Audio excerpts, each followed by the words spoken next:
5 August বাংলাদেশে শেখ হাসিনা সরকারের পতনের পর 8 আগস্ট অধ্যাপক ডক্টর মোহাম্মদ ইউনূসের নেতৃত্বে অন্তর্বর্তী সরকার দায়িত্ব গ্রহণ করে। এই সরকার ও তার সংস্কার প্রক্রিয়ায় জো বাইডেনের নেতৃত্বে মার্কিন ডেমোক্রেট সরকারের আছে ব্যাপক সমর্থন। আর সাবেক ডেমোক্রেট প্রেসিডেন্ট বিল ক্লিনটন তার স্ত্রী হিলারি ক্লিনটনের সঙ্গে রয়েছে তার ব্যক্তিগত সম্পর্ক। 2016 সালে হিলারিকে হারিয়ে যখন ট্রাম্প প্রেসিডেন্ট হন তখন ডক্টর ইউনূস যুক্তরাষ্ট্রে ছিলেন। হিলারির পরাজয়ে তিনি আহত হয়েছিলেন। সংবাদ মাধ্যমকে দেয়া সাক্ষাৎকারে তখন ডক্টর ইউনূস বলেছিলেন, মার্কিন নির্বাচন ভুল রাজনীতির শিকার হয়েছে। তিনি ট্রাম্পকে নেতিবাচকতার পরিহার করে উন্নয়নের সম্পর্কে সেতু তৈরি করার কথাও বলেন, আর ওই নির্বাচনকে তুলনা করে সূর্যগ্রহণের সঙ্গে। অন্যদিকে ট্রাম্পও ওই সময় ডক্টর ইউনূস সম্পর্কে মন্তব্য করেছিলেন। বাংলাদেশি আমেরিকান একটি প্রতিনিধি দল ট্রাম্পের সঙ্গে দেখা করতে গেলে তিনি মন্তব্য করেছিলেন, ঢাকার ক্ষুদ্র ঋণালা কোথায়? ট্রাম্প তার শাসনামলে বাংলাদেশি নারী পিয়া সাহার অভিযোগের ভিত্তিতে বাংলাদেশে সংখ্যালঘু নির্যাতনের ব্যাপারে প্রশ্ন তুলেছিলেন। তখন বাংলাদেশের প্রধানমন্ত্রী ছিলেন শেখ হাসিনা।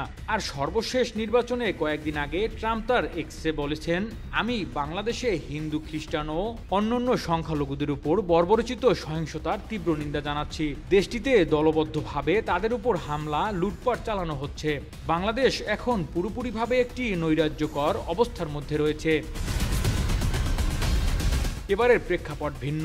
ডক্টর মোহাম্মদ ইউনূস এখন বাংলাদেশ অন্তর্বর্তী সরকারের প্রধান।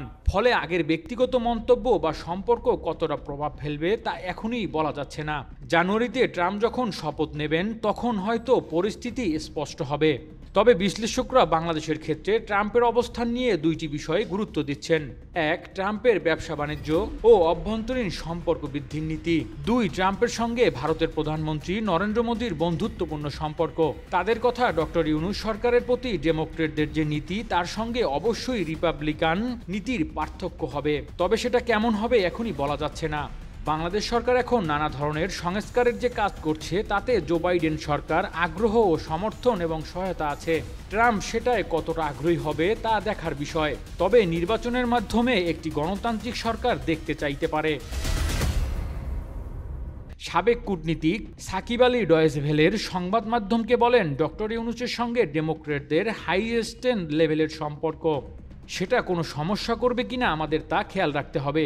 একটা বিষয় ঠিক যে বাইডেন ইউনূসকে যেভাবে সমর্থন দিয়েছে ট্রাম্প সেভাবে দেবে না। তবে বাংলাদেশের ব্যাপারে মার্কিন নীতি যে খুব পরিবর্তন হবে তাও মনে করি না। তবে এখানে গুরুত্বপূর্ণ হলেন নরেন্দ্র মোদী। তিনি ট্রাম্পকে প্রভাবিত করতে পারেন। আর হাসিনা সরকারের পতনের পর মোদী হাসিনাকে সেখানে আশ্রয় দিয়েছেন। বাংলাদেশের সাথে ভারতের সম্পর্কেও টানাপোড়া চলছে। তবে ব্যবসা বাণিজ্য, আমদানি রপ্তানি ঠিক থাকবে বলে মনে করেন তিনি। আর সম্প্রতি সংখ্যালঘু নির্যাতনের বিষয়ে কথা বলাটাকে ভোটার টানার, বিশেষ করে ইন্দো আমেরিকা ভোটার টানার কৌশল বলে মনে করেন তিনি। সাবেক রাষ্ট্রদূত মেজর জেনারেল অফ এম শহীদুল হক মনে করেন, ইউনূস সরকার চাপে তো পড়বেই। তবে ট্রাম্পের ব্যবসা বাণিজ্য নীতির দিক থেকে বাংলাদেশে বড় কোনো দেশ নয় তার কাছে। আমি যেটা আশঙ্কা করি সেটা হলো দিল্লির হয়ে যে চাপটি আসবে, ভারত তার মাধ্যমে এটা করতে পারে। তার কথা, হিন্দু নির্যাতনের ইস্যু তিনি শেখ হাসিনার সময়ও তুলেছেন, এখনও তুলছেন। এটা তার ভোটার রাজনীতি। তবে আমাদের সতর্ক থাকতে হবে। আর আন্তর্জাতিক সম্পর্কের বিশ্লেষক অধ্যাপক ডক্টর ইমতিয়াজ মনে করেন, ট্রাম্প তো মাইক্রো ক্রেডিট নয়, বড় বড় ব্যবসা নিয়ে কাজ করেন। তার দৃষ্টিভঙ্গি আমাদের বুঝতে হবে। যেখানে ব্যবসা আছে সেখানে ট্রাম্প আছেন। তার কথা, মাইনরিটি রাইটসের ব্যাপারে ট্রাম্প শক্ত অবস্থানে থাকবেন বলে মনে করা হয়। আর অন্যান্য বিষয়ে তিনি ব্যবসা বাণিজ্যকেই গুরুত্ব দেবেন।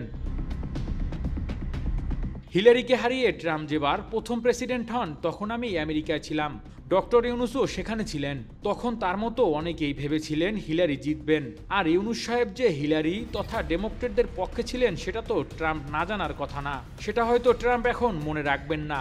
কিন্তু ইউনূসকে নিয়ে যে উৎসাহ ক্লিনটন, হিলারি বা জো বাইডেনের ছিল, সেই উৎসাহ তো ট্রাম্পের নিশ্চয়ই থাকবে না। Metro TV desk report.